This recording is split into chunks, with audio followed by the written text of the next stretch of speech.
Is there a doctor in the house?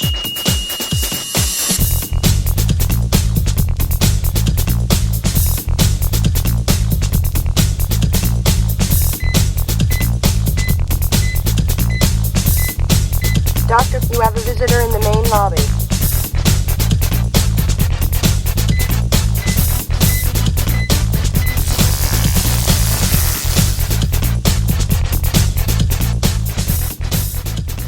Hey, welcome back to Talk To The Doc, the show where we explore the real-world challenges and insights behind leading, growing, and scaling a successful business, with technology as your partner, not your pain point. I'm your host, Steve, the Dr. Meek, and today we're tackling a topic that every organization, SMB owner thinks they understand, sales, but maybe you don't understand it enough. Today, our guest is Joe English, a seasoned sales leader with decades of experience, growing revenue at both large enterprises and nimble SMBs. Joe's not just about talk, he's about process. I love it. And when it comes to building sales teams that win, he brings the playbook, the people focus, and the mindset to make it happen. Let's get into it. Welcome, Joe. How are you doing today?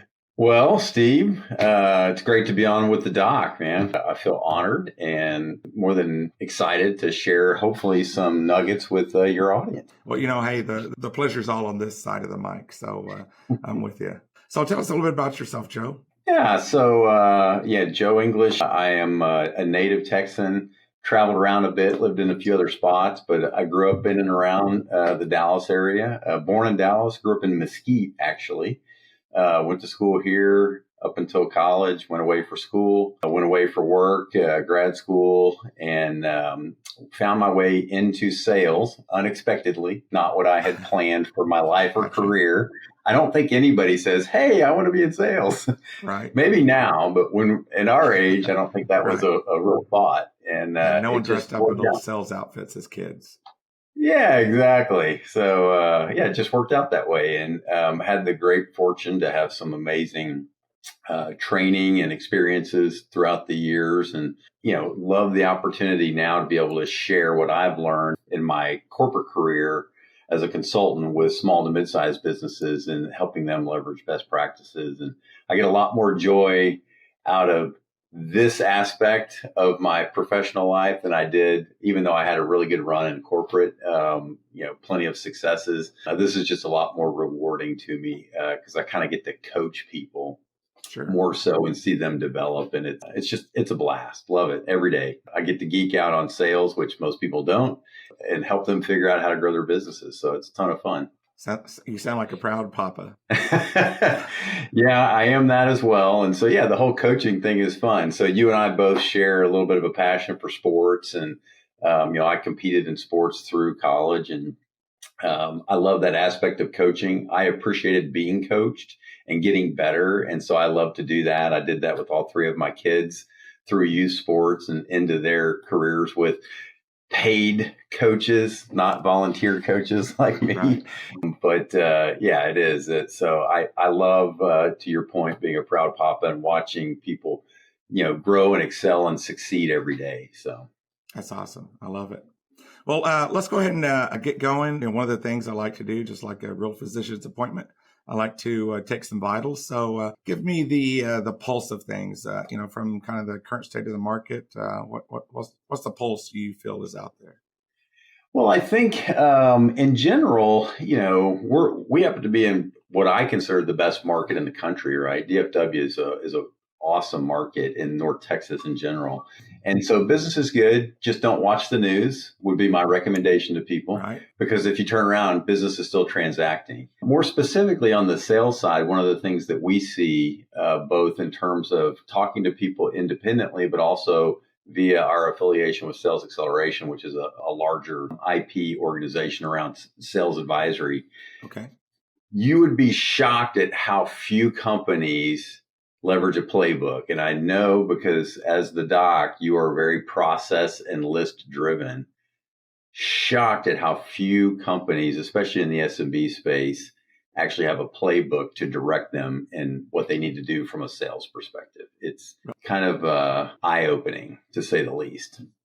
like 98% of people don't leverage a playbook, which is really Wow. crazy to me. That is kind of a shocking number for things. What about, for the playbook? You say that most organizations don't have it. Is there a reason for that? I think, this is Joe's opinion, so not anybody else's opinion, but Joe knows, Joe knows things. I have a penchant for, weird information in my brain that doesn't necessarily apply to everything else in life. But I would tell you that I think most people feel like sales is this kind of nebulous thing, like, hey, let's go hire people, salespeople who just have these great A-type personalities and can go talk to people and bring in business. Sure. And that's about as much as they think about sales. And as you and I both know, there's a little bit more to it than that. They don't treat it as a process.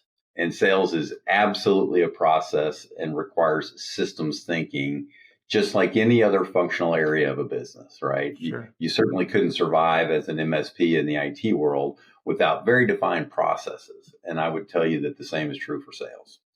I just don't think that most people think of it that way. Sure. It's a kind of a winging it kind of approach. Yeah. So let's get into the next statistic, heart rate. To me, heart rate is, just kind of trying to understand, the performance metrics that tell the story for you right now. In this economy, in this world, in the current state, what do you feel the heart rate is? Yeah, I would tell you that, and I don't even remember exactly. I think I shared a data point with you previously that so I'm not reading off notes. I don't have it up in front of me, but that's another one of those mind-numbing things that most people don't actually leverage good data in their business around, especially sales and growth and customer interactions. So, let me give you 4 really high-level pulse rate type things. So if you go to the doctor, you're going to get your heart rate and your blood pressure, just kind of every single check-in, right? No matter what. Sure. And here's a few stats that kind of shock me through Sales Acceleration. We do an annual survey. And if you thought about sales strategy, 85% of the small businesses that we polled, and that's roughly 5,000. It's over 4,800 small businesses with one key leader per business, right? So very good survey data. 85% rate themselves poor or below average on sales strategy, and 95% poor or below average on sales methodology, meaning things like their process and leveraging CRM and forecasting. So that's kind of that heartbeat, right? You need to know what your data is in order to be able to predict what you're going to do business-wise. And businesses rate themselves at 95% poor in that category, which is another one of those kind of eye-popping statistics that just makes me want to help more people, to be honest with you. Well, I'm sure at a certain point, it's almost like magic. It's not. People don't see it as a discipline. People don't see the structure, the science behind it.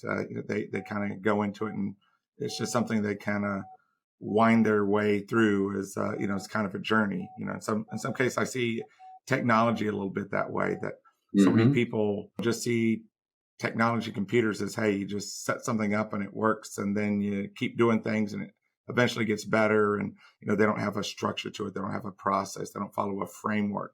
And I think that's probably a challenge with pretty much every discipline in the world of business, is not understanding the process or the structure behind things, and just taking the best information you have and kind of winging it. Yeah, so you're speaking our language, right? So Chris Goad, our one of our co-founders, he and I do a lot of client work together, and exactly to where you started that statement, silver bullet, right? They think there's a silver bullet. There's not, because quite frankly, if there was a silver bullet, you and I would be on an island sipping cocktails with umbrellas in them and not working anymore. Right. It's work. Right? There's work. There's steps that have to take place in the proper order for things to go the way you want them to go. And I just think it gets overlooked most of the time. So in your work, how do you help organizations get started on that journey? Well, great question. So we have a proven process. I'm a believer that most good businesses do have a proven process around how they approach and engage the work that they do, either internally as a manufacturer or on behalf of clients as professional service providers, et cetera. And for us, we have what we call a phase one, phase two approach that the majority of the time we will meet clients where they are and do things a little bit differently if that's necessary. But most of our clients, over 70%, see a phase one, phase two. And phase one is a diagnostics or an assessment, right? Okay. So think about going to see the doctor, right? What's the first thing that the doctor does when you go in to see him, right? They do a history, kind of like you were just doing, right? They go through this process of asking really good questions to try to uncover not just pains, but the problems and the root causes behind those pains. And we do the same thing. So we will investigate with a client through a discovery process and try to understand, hey, what's going on and can we help? And if the answer is yes, and we engage, we want to double down on that. Almost like taking your car into the shop. They don't just get a toolbox and start working. They plug it into the computer and they run a diagnostic and they get those trouble codes and they try to narrow down their focus as to what do they need to work on in order to then get the toolbox out and start working. So we do the same thing. And then from there, once we've understood everything, then we would start to work on the what we consider four foundational pillars for any good sales system. And that's go-to-market strategy, people, organization, sales process, of which to us, it's a little more complicated than just a sales funnel. There's a little bit more to it than that. And then lastly, kind of the straw that stirs the drink, so to speak, is the execution component. Tools, meetings, management, reporting, dashboards, metrics, all those things that tie those first three pillars together and help you execute over time. And so working with small businesses to really nail those four pillars is our proven process. And then hopefully graduate them onto future success and profitable revenue growth over time from there so they can scale their business the way they desire. Wait, you said profitable as well? Wow. You just do it all, don't you? So not only do I know how to spell EBITDA, I actually know what it means and I can read a financial. So we don't believe that growth for the sake of growth is the answer, right? You want growth in most businesses, but you want profitable growth. And quite frankly, we've had clients where pulling back revenue in order to generate much more margin was the right answer. So we've actually contracted a few of our clients, but only to the point of getting them where they wanted to be, which was putting more money in the bank, right? So that they were at a much, much higher margin business, which increased the value of their business, even though their overall revenue declined because they got rid of bad business. So can you talk about that a little bit? What was your approach to that? I mean, how do you go to an organization and say, or what makes you go to an organization and say, hey, whoa, we need to sell less or we need to do something different? Yeah, that's a great question. So one of the things we all talk about is differentiation in our business, and we want to understand that. And so to give you an idea of what differentiates 360 from most consultancies, in my corporate life, I've worked with most of the big boys, right? McKinsey, Bain, Boston Consulting, Accenture, you name it. All super smart people. The difference in what 360 does as a small boutique firm is that we don't do it to you, we do it with you. So we're not sending, a bunch of super smart 20-something MBAs in there to give you data and tell you what you ought to do based upon what the whole market does in general. What we do is collaborate with clients to truly dig in and understand the secret sauce in their business, because every business has some magic in there that has gotten them to where they are. What we want to do is understand that. What's the DNA of that outfit? And then we want to marry that with sales best practices that we know from both our corporate life, but also from our consulting life of just seeing and working with lots of different companies. We have good perspective on what can work in unique situations. And then we blend that. So it's not us telling the client, it's us collaboratively coming to the decision that, as an example, that first foundational pillar, that go-to-market strategy. Where we tend to start with that is the ICP, the ideal client profile. So when we figure out who's ideal, like our very, very best customer, not the ankle biters that drive us crazy, that, ask for tons and deliver very little margin, and or at a loss. What we want to do is eliminate those folks and seek more of the high value clients that get us, understand the value we deliver, and are willing to pay for that value at an appropriate level. And so it becomes apparent sometimes throughout the engagement that, hey, we're dealing with the wrong customers a lot of times.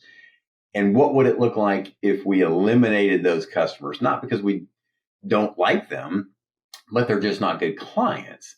And so can we offboard them, refer them to somebody else? Then that frees us up to do the type of work that is much more in our sweet spot and drives better margin. What you will find often is that while you reduce revenue initially, you then gain margin, which allows you to fund smarter decisions around your business so that you can then grow with the right kinds of customers in the following years. So you're helping organizations find and focus on that sweet spot client because operationally they're able to work together. It's better for both organizations. You're able to help them really get what they're after as a salesperson, but likewise you're able to benefit more or be able to produce it at a higher efficiency.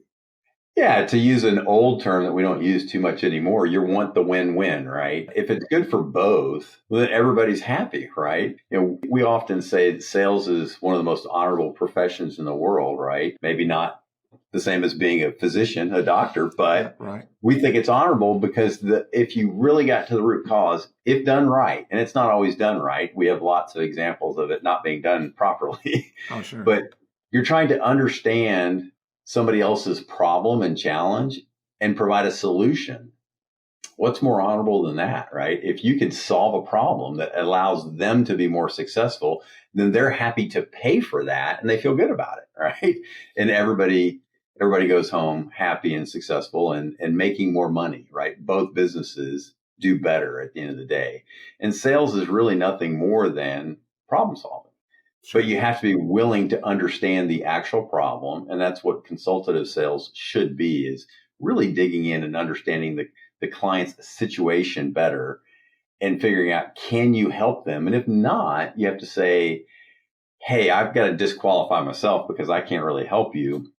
But I think I can help you by introducing you to somebody else who's better qualified to solve this problem for you. And good karma goes around and comes back. So I'm with you on that. I like to say that our role is to help clients make good decisions in their own best interest. If we're not adding value, each interaction, then we're not doing our job. And the challenge is always helping people tell you what they need, so you can help them get there. There you go. Now, you mentioned the 4 areas. Is there one area that tends to be the big challenge for organizations the most, or does it vary greatly depending on each organization?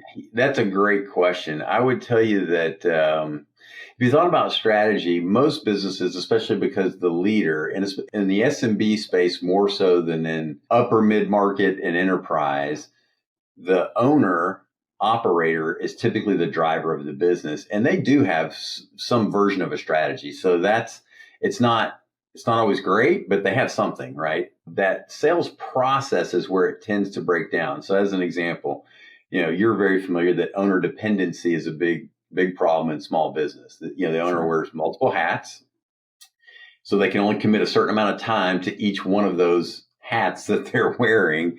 And sales, as an example, only gets its percentage of time. And so you're not following all the processes the way you should necessarily. And you definitely don't always have time to manage the process with other resources inside the company. So that brings out the second challenge, which is the organization and the people. So oftentimes, an owner operator of a business, and I'm an oversimplifier. I realize the devil's in the details, but when communicating, I try to keep it as high level as possible with folks. There's 4 stages to business. For $350, you too can register an LLC in the state of Texas and have a business. So it's easy to start one. So it's a little harder to build a business, but with sweat equity, hard work, perseverance, and just general knowledge of what you do, you can build a pretty successful business. Where it gets hard is then growing and scaling as the next phases. And that's where it becomes a challenge. So you have to start hiring people. And are you hiring properly? Do you know how to hire? Do you know the profiles of the people you want to hire? What are the trade skills that they need? What kind of a system are you putting them into and coaching them to so that they can be successful? Then are you developing that talent over time so that they continue to get better and you retain them because they feel good and they're continually being developed? So, and that's similar to any other functional area in a business, but it applies to sales too. So I would tell you the process and the people are the two components that are the trickiest and people probably struggle with the most. Gotcha.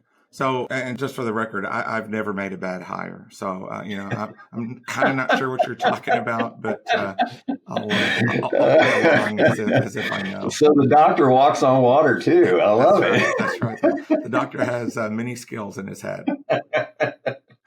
Yeah, we've all looked in the rearview mirror once or twice and gone, "Wow, why did I do that?" So, yeah, I never let reality get in the way of a good story. That's awesome. So for you, I hear you talking about process. Where does that lead you? When you talk about process, what does that look like for you? Sure. So for us, we have a very defined process, but we also, so we try to eat our own dog food, right? It's easy for us to then think about how we do it and what's unique about our business when we then work with clients. And process. So if you thought about sales process, any of us can Google sales process and go find a sales funnel and 1,000 different photos of that and what it looks like and what's top of funnel. And then, at the bottom of the funnel, you have a client. Great. And there's generic stages there, but those stages kind of become unique to a given business. So professional services versus a manufacturing versus a trades service shop, like say, general contracting or electrical, whatever that is, their steps are different, right? And so we think of it in terms of stages and steps. And for us, there's really 3 funnels, not one. So that top of funnel, we kind of consider its own funnel, which is more marketing driven, although it can be sales driven as well. But it is, how do you take a lead to a prospect to kind of an opportunity? And once it's somebody you are confident you want to do business with because you've qualified them, then we put it in the deal cycle funnel, the traditional funnel we all think of. And there are stages and steps that need to happen, right? So you can put things into buckets. And within each bucket, there are things that should happen, and there's things that we need to know, and then things we also need to share, and things we need to mutually agree to. And so for us, that process becomes, how do we get into a particular stage in the sales process? And then what are the things that need to happen? And as a sales organization, what are we responsible for? And part of that responsibility might be coordinating, communicating, checking with our operations team, our planning team, whatever that might be, depending upon the type of business. So what are those things that have to happen? And then what's the mutually agreed to next step with the customer to then move to the next stage? So again, I tend to think in terms of outlines, which is also how I write because it's how I think. So I don't do things paragraphically, but I have these, stages and then steps and tasks of things that need to happen, questions that need to be asked and answered for that mutual understanding for us to solve a problem and then be able to present what that solution is. And so it can be very detailed. And I think that the importance of that is understanding you don't have to check every single box, but you do need to follow the process because, as you well know, when you skip steps, bad things can happen. Doesn't mean they will happen, but they can happen, and nobody wants that, right? Yeah. There's definitely a reason pilots have a flight checklist is they want to minimize that opportunity for bad things. Absolutely. So how do you document that process? Well, that's a great question. So it used to be we did it very manually. So we're using AI like a lot of businesses are. A hot topic in today's world. You guys, I guarantee, I mean, I know that you all use AI, but I guarantee you with I'm your not even sure client. what that is. I think the doctor's playing possum on me here. So we record a lot of our meetings now. We obviously, when we're doing Teams sessions, we're a 365 shop. And so we leverage Teams a lot and we record those, which gives us great readbacks, takeaways, action items, all that good stuff. So it allows us to document. We can run those transcripts through. So it allows us to do a really good job of documenting. And so we have built our own portal, 360. We've got multiple agents in there to do a variety of different tasks for us. And we continue to refine and revise those to make it even better for our clients as well as for ourselves, right? So in today's world, it's much, much easier to document what all that is and then package that into that playbook that we discussed earlier so that the client has a deliverable that kind of becomes their sales methodology and Bible, so to speak, which then we want to lay into their CRM, which is part of that execution pillar. Right? What are the tools that you use to track, measure, monitor, and then manage the business and be able to make smart decisions because you have good data that informs what those decisions should be. Gotcha. Yeah. I mean, it can't, I guess the playbook can't just be a, fancy binder that nobody reads. That's exactly right. It's got to be. And that's where CRM comes into play. Yeah. It's got to be part of the DNA and stuff. Yes, absolutely. It's amazing, just all the, people talk about AI all the time. I think pretty much every single podcast I've done, somebody has brought up AI in some fashion and form in, their conversation. Where do you feel that's taken you guys, or what's, aside from the great teams, notes and those kinds of things. What's next for you guys with AI and your application of it in sales? Sure. No, it's a great question. We are, we've dabbled like many have when, OpenAI first brought chat to the market. That's most of our first experiences, right? So although all of us have leveraged AI, in my corporate career, many of the systems and tools we use in today's world have AI embedded and a lot of people just don't even realize it, right? Sure. So for us, it was doing simple tasks, right? Like one of the things we would help clients with is their outreach campaigns, right? Which is kind of a little bit of a marketing function, but salespeople without a big marketing department can certainly do emails out to their prospects and clients. Mm-hmm. And so we would write sequence email outreach campaigns and leverage AI to assist with that, never using the first output, revising and then editing on our own.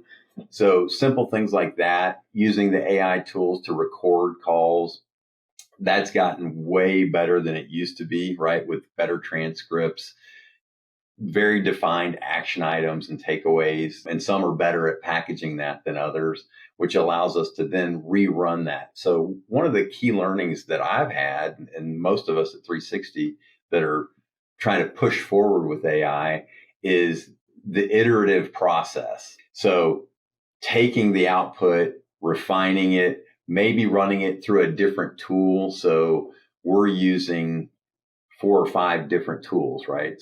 Because we're a Microsoft shop, we use Copilot and it's embedded in most of what we do, but we use Perplexity, we use Claude, we use Chat, we use Gemini, right? So there's a variety of tools and some are better at others. Some do better deep research. And so running it through multiple agents with multiple tools just continues to make the results better. It's been one of our key learnings, and that's what we're sharing with clients. And so we've built our portal, that's safe for our clients, so their information isn't shared.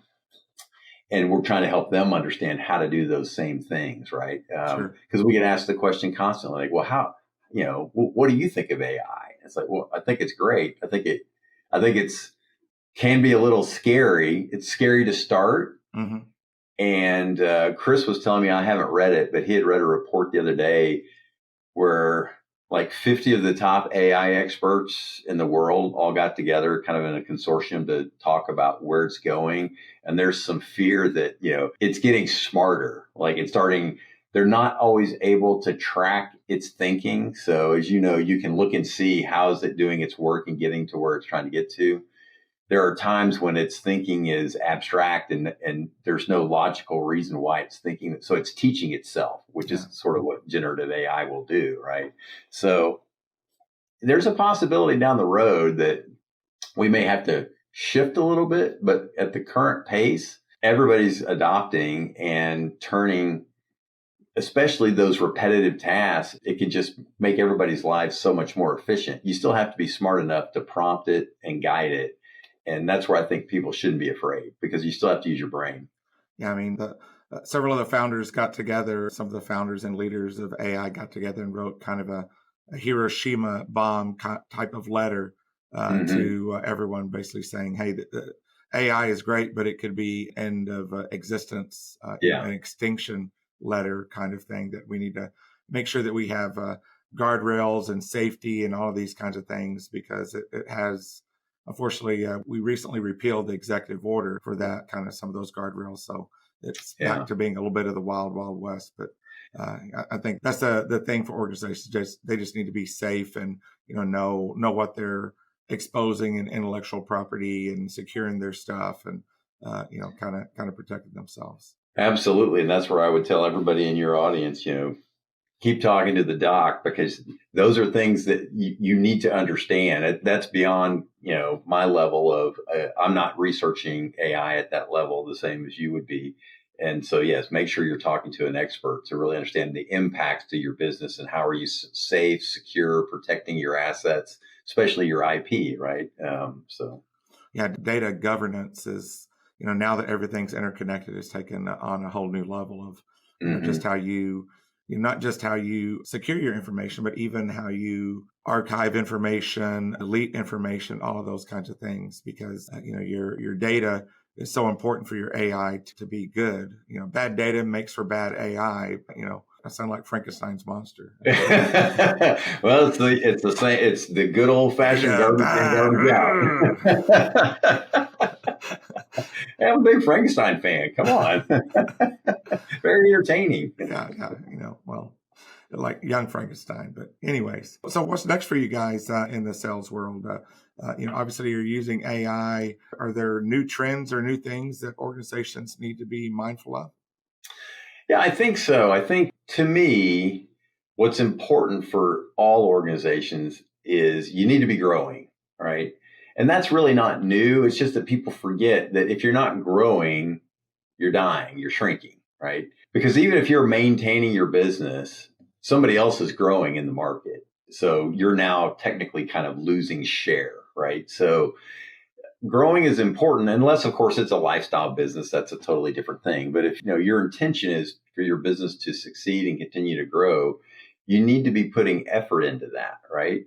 So, and finding out how to win as an organization is important. We tend to know what winning looks like operationally because we can produce more of a product. We can have fewer defects, longer mean time between failures. Just think about all the different ways operationally businesses win, having no downtime, those types of things. In sales, it's usually kind of easy to understand how to win at the end of the day. But what people don't think about is how to win early as a leading indicator, which is what then drives the lagging indicator of revenue growth and margin growth.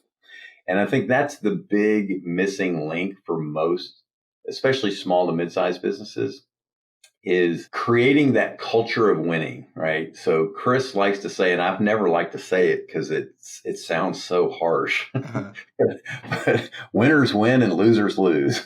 So it's a tough saying, right? But what it means, it is, but what it means at the end of the day is if you're winning the small battles, you'll win the war, right? It builds confidence. And if you're losing, it's just, the little things aren't working out, you're going to lose the war. It chips away at your confidence. And it's like anything. It's like sports, right? When you play with confidence, you just play better, right? The game kind of comes to you. And when you're not playing with confidence, you press. And when you press, you're not loose and it just isn't natural. And so we really try to help clients focus on how do you win every day? And how does every person on your team win every day? And I just think that needs to be the culture. And so it's little things like, did I have a couple of really great calls today? Well, that's winning inside the day. And then those great calls lead to a demo, leads to a meeting and a solutioning, a discovery session. So all those little wins build to good business for both parties. So figuring out how to win all the way on the early side of that cycle is important, not just winning at the end of the day with an order, right? So I think that's important. And just knowing that professionalizing your sales organization is paramount to the growth of your business. So here's another one, right? So I'm a lifelong revenue generator. And so it sounds awful, but nothing happens until something gets sold. Sure. So you can't service a customer. So it sounds egotistical, and it kind of is, but sales is paramount. It is the tip of the spear of the business. So without going out and winning clients for everybody else to then service and take care of and do the receivables for and provide customer service for and just all those other functional things, well, you don't have a business because somebody, whether it's the owner operator or the sales team, has got to go out and drive business. And so doing it professionally with an eye towards doing it the right way so you can grow appropriately to support the rest of the business is just paramount. I just, I want people to think about it that way, not because they need to have us help them with it, but just do that on your own, right? Just have a solid professional approach to your sales the same way you would any other part of your business. So what's your message to organizations? If you're really trying to impact them and coach them into the mentality that the devil's in the details, that you've really got to hyper focus on small things to achieve big things.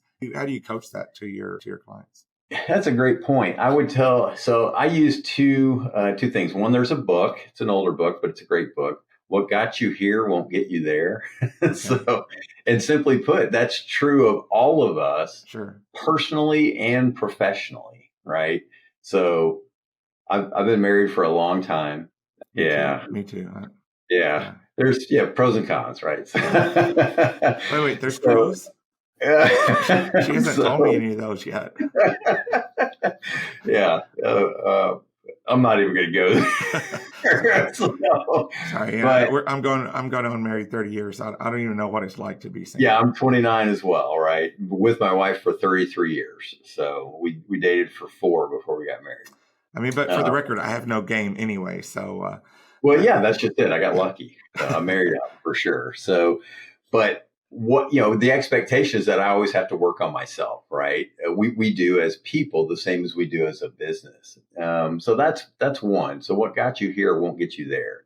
Just because you're successful, there's no guarantees for what comes next, right? And then because I am a sports enthusiast, we all need coaches. We all need people to help us be better. Even if you're you're Usain Bolt, you're the fastest human alive. Well, he had coaches, even when he was the world record holder, to help him continue to get better, right? And that's just the reality of it. We all need coaches. My son, who's at college right now, he's my youngest. So I have 2 older daughters. He never wanted to do lessons when we would go skiing, and he's a boarder, right? He did when he was younger, but he doesn't want to now. And I'm like, well, I want to take lessons because I want to get better at certain things when I'm on the mountain. And he's like, I don't need that. I'm like, the best people in the world have coaches. Why wouldn't you want to take a lesson and learn how to be better, right? And so helping people break that barrier. No, I'm good. I know what I'm doing. We can all be better. We should all be lifelong learners. And, I think that's one of the most, forgotten inherent skill sets that we can apply as humans is intellectual curiosity. And so I really speak to that a lot with clients to help them think, not just around sales, but around everything. How can I get better? How can I learn more? and do all those little things a little bit better. Yeah, that's definitely a real danger in our business. When we interview and hire, one of the things that we do is we do an extended disc profile, which kind of shows behaviors. So we look for people who are behaviorally curious, because they're more likely lifelong learners and those kinds of things. The danger of our business, like you said earlier, is that if you're not getting smarter, then you're getting worse. Yes. The pace of innovation these days is so incredibly fast that every single day things are different, and there's other options, and there's disruptive technology, and it's really dangerous if we're not always trying to learn. Yeah, Moore's law went out the window years ago, and that's only applied to other things too, right? Not just the processing capability, but it's crazy. Yeah, if you're not getting better, you're getting past. So. Yeah. One of my favorite quotes is Abraham Lincoln said something like, "If you give me 5 hours to chop down a tree, I'm going to spend the first 4 sharpening my axe." And, we do sharpening the saw with every client. Yeah. We actually force them to create time. That's what they do, is they focus on just a little bit of time getting better. And we apply that also in the process of selling with planning and prep. So if you're going to do a call, you should do just a 15-minute planning and prep session with the team. If it's just you, it's just you. But just, do you have all your stuff together? Do you know what you're talking about before you go in? I told my wife that I read more in a week than I did in a semester in college. And unfortunately, she said, well, I knew you in college. That didn't sound that impressive. Yeah, you have a really similar barriers to me. She's formed her opinions of me off of stupid things like, I think I was taking one final, and I said, "Oh, I gotta hit the bookstore." And she's like, "What for?" And I'm like, "Oh, I gotta buy the book so I can get ready for this test." Yeah, I don't remember buying the books very often. I did the summaries. Yeah, I'm dyslexic, so I really never enjoyed reading. I started doing books on tape is when I actually found out I wasn't a total dummy. So yeah, I read a lot growing up, but I always read. I hated reading the stuff that they assigned to me. I always read other stuff, and so I'd read like 15 books. But I wouldn't read the one that was that we needed to for the course. So. Yeah, the assignment book. Yeah, I get it. Yeah, if I ever bought a book, it was only the ones that was used from the bookstore that had all the stuff highlighted that was important. So aside from the details, having the process down, those kinds of things. What else are you advising your people or your clients to get ahead in the sales game? Well, I would say the other thing that, especially once we've engaged with somebody, here's something we learned. So again, lifelong learnings. Working with clients years ago, we would do these really great engagements, put together wonderful systems. Everybody was super excited and executing and seeing improvement. And then we'd be like, "Okay, man, you guys have graduated. This is awesome. Good job." Maybe we would hire a new head of sales to come in because they didn't have the right person on staff. And then we'd touch base with them sometime down the road, see them at an event locally, and, "Hey, how's it going?" "Well," so here's what happens, right? You set them all up and they're cruising down the road and everything's great. Then they just sort of slowly veer off the path a little bit, right? And so we started to do, and we built this thing called the Sales Acceleration Framework that allows us to stay engaged on like a quarterly basis, just doing check-in, review strategy. How are we to our goals? We set goals. So if you thought about the EOS model as an operating system for business, we do a version of that. It's patterned after EOS because we're big fans as a quarterly engagement, but just for sales, not for the whole business, right? And so are you staying on track with what you're doing? And so whether you leverage something like that as a tool or not, even on your own, it's make sure that you're doing quarterly reviews, make sure that you're staying on track. Are you setting good targets? Are you hitting those targets? Do you have to adjust, because market conditions have changed, competition has changed, what have you? But just have a process not just your sales process, but then your review process, and then do your annual planning, with good information, good data, because you've been checking through it every quarter and making sure that you're on track to succeed with whatever your BHAG is. And then, kind of your 3-year, then your annual goals, and then quarterly so it's a stair step, right? Again, very process focused. So each step leads to the next step. Got it. So if you're trying to keep the sales boat on track, you can't just if you're traversing the ocean, you can't just start off once, do your view, and then get there. You have to make minor course corrections all along the way to absolutely be efficient in your journey. Yep, there you go. Got it. You nailed it. Well, I am a fake doctor, so I don't like to brag. Well, I am not a doctor, but I have slept at a Holiday Inn Express once. Wow. I am in awe, my friend. I actually used that joke with my cardiologist recently, and she's like 20. It was completely lost on her. So I got the look of blue hair, right? Yeah. So. I don't know. Don't feed the animals. True. So what's next in sales? It sounds like you guys have a very structured approach. You're very disciplined. You embrace the science of measuring and managing, and postmortem. Making sure that you're on track. What's next in the sales game for you guys? Yeah, for us, I think it is continuing to evolve how the technology enables good process. And the thing that we don't ever want to lose touch with, because we're all so tech driven in today's world, is the human component of it.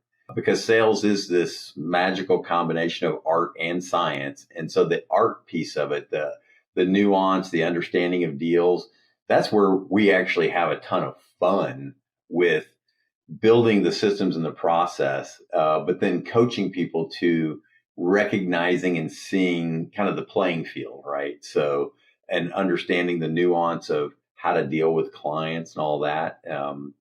And so that's something we're looking at ourselves and saying, hey, we want to make sure that we keep that front and center, along with all this tech stack that is paramount to efficiencies and getting scale, et cetera. We all get very enamored with the technology, and that's great, but there's also the human element of it, which you can never replace. And quite frankly, that's fun for me. That's what I did my grad work in. And so to your point, whether it's DISC, we use predictive index, culture index, Colby, there's lots of them, but we like using those tools to also help people understand their behaviors, their clients' behaviors. And in today's world, I think that's a little bit of a lost art, is the soft skills necessary in business in general, but most especially in sales, because it is still largely in B2B sales. There is a people component to it, right? We are transacting with other people. In retail, in B2C, it can be all automated. It can be done electronically, right? But it can't be in business. And so we want to keep an eye on that. Yeah. It's same with us. We happen to work on technology, but the technology is only there to support people. So we're really in the people business. It just happens that the tools everyone is using are computers and technology and applications and so forth. Yeah. Well, Joe, we've kind of let me think about this. We've kind of explored the playbooks and the pitfalls, people, performance. If you had to package one powerful, practical piece of parting wisdom, is that enough piece for you? Yeah, find a way to win. What would be your parting wisdom for us? Yeah, find a way to win every single day, right? Listen, we all want to feel good. That's, as humans, we want to feel good. We don't want to feel poorly or crappy or unsuccessful. So find a way to win. And there's lots of ways to do that. So think about your metrics. What are leading indicators? Find a way to win, because winning is fun and losing sucks. Yeah. And so find a way to win every single day. And then that builds you for the next day. And if you can just do that, you'd be amazed what feeling good and feeling confident will do for your business, right? Even as a salesperson, your business is your turf, your territory, your quota, your assigned accounts, whatever those are. Find a way to win every day, right? And take joy in success and celebrate those wins.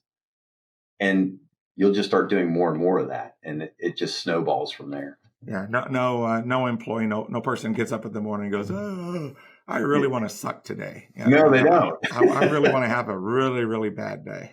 Yeah, and if I find those people, I run. I do not want to be around those people. So. Now, aside from your big takeaway, are there any other little prescriptions or other things that you tell people or that people should take away from our conversation today? Yeah, absolutely. As you know, we've talked a lot about the systems and the tools. One of the things that you use all those tools for is metrics. And so figure out what your metrics are. Everybody should know the numbers in their business, right? Most owners, I find, do know the numbers in their business, but make sure that everybody else knows the numbers in your business. Like, what's important for you to, do you need to make some number of these things today? Do you need to make some number of calls as a salesperson? Do you need a certain number of meetings? What is it you need to do? And just know your numbers, because if you know your numbers, you know whether you're winning or losing.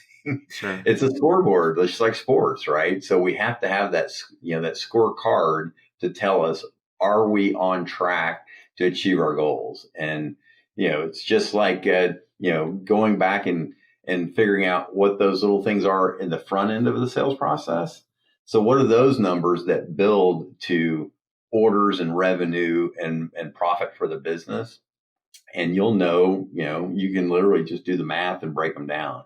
And just say, okay, if I need to generate $1 million and my average deal is worth 100,000, well, I need 10 of those. And so if I close 20%, well, I need 5 proposals to get to the one. So you just start breaking it down, and then you track, measure, and monitor those way early metrics. So know your numbers.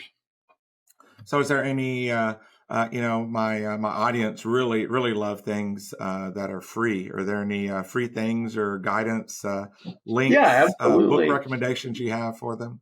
I'm going to give you an old but a good book. New Sales Simplified is a really good, easy read book. There's a specific thing in there that we leverage with all of our clients called the sales story. So there's like a chapter and a half dedicated to the sales story. Kind of replaces a pitch. Not a fan of pitching. I like the sales story concept a lot better because it puts the client at the center of the conversation, not pitching what's great about us. So it takes us out of the conversation and puts them at the middle. Is that so? That's a good book. It kind of, yeah. Story brand is a marketing version of the same. This is written by a marketing guru, but it's kind of talking about sales as a whole. Gotcha. But yeah. Okay. So it's a good book. There's a gazillion books out there. It's just an old favorite that we always kind of go back to. And yeah, feel free if anybody wants to reach out to me. Some of those metrics are all in a report that I have from Sales Acceleration that we help generate. So it's a survey of almost 5,000 business owners, most of them in the U.S. It's North American based, but over 90% are U.S. based businesses, small to medium size. So 1 million to 100 million is actually the category of businesses. And be more than happy to share some of the details and data that comes out of that, because it would be germane to the audience, right? So more than happy to share that. Well, if our audience wanted to reach out to you, what's the best way to get a hold of you?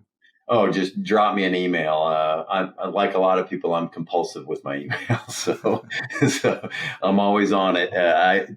Because the doctor is important, this is on mute. But yeah, I'm constantly reading email, whether I'm in front of the computer or on my phone or tablet. So Joe at 360consultingdfw.com.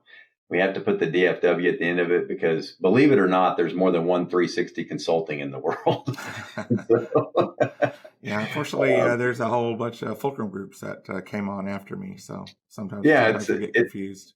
Yeah, it's surprising. So yeah, I went to LinkedIn and like there's people that work for us that I don't even know because there's other 360 consultings and LinkedIn kind of occasionally blurs them together. But yeah, just drop me an email and more than happy to touch base and respond and schedule time to chat. Conversations are always free. So, and we love sharing information. It's we give away more advice than we charge for. That's for sure. So. Well, awesome. Well, I really appreciate your time today. It was really, really great to sit down and chat a little bit about something that, as a consultant, I don't think about or talk about as much. I'm probably falling into that category of probably not a very good disciplined salesperson because I'm so much more on the consultative side and general management side of things. But appreciate all you had for us today, and I'll make sure and include your number in our link in our show notes and all those kinds of things. Okay. For myself, if you had a question or conversation or want me to put you in touch with Joe, you can also reach out to me, the doctor at fulcrumgroup.net, as well as my LinkedIn profile. And wow, what a great day! That's kind of my wrap on our conversation today. If your head's spinning with ideas, you're not alone. We kind of covered a lot of ground from missing sales playbooks, holding SMBs back to, how AI isn't the future, it's the present. Joe's taking advantage of it. And, most of us are already a little bit behind. He kind of reminded us that it's not so much, the sales charisma, your sales superstar, it's clarity, it's process, and it's purpose. And that's really kind of how things line up with how we see technology at Fulcrum Group. You're following the same principle. It's not just the run, but, driving your business forward. So without further ado, Joe, any parting last thoughts? Hey, everybody, make it a great day out there. Go find a way to win. Awesome. Well, make it a great day. And if this episode sparks some new thinking, do me a favor, do yourself a favor, subscribe to Talk to the Doc podcast, wherever you prefer your podcast. And that way you'll never miss out on a next humorous anecdote, story, or insight from somebody else. Thanks to everyone for listening. And until next time, the doctor is out. Thanks for watching.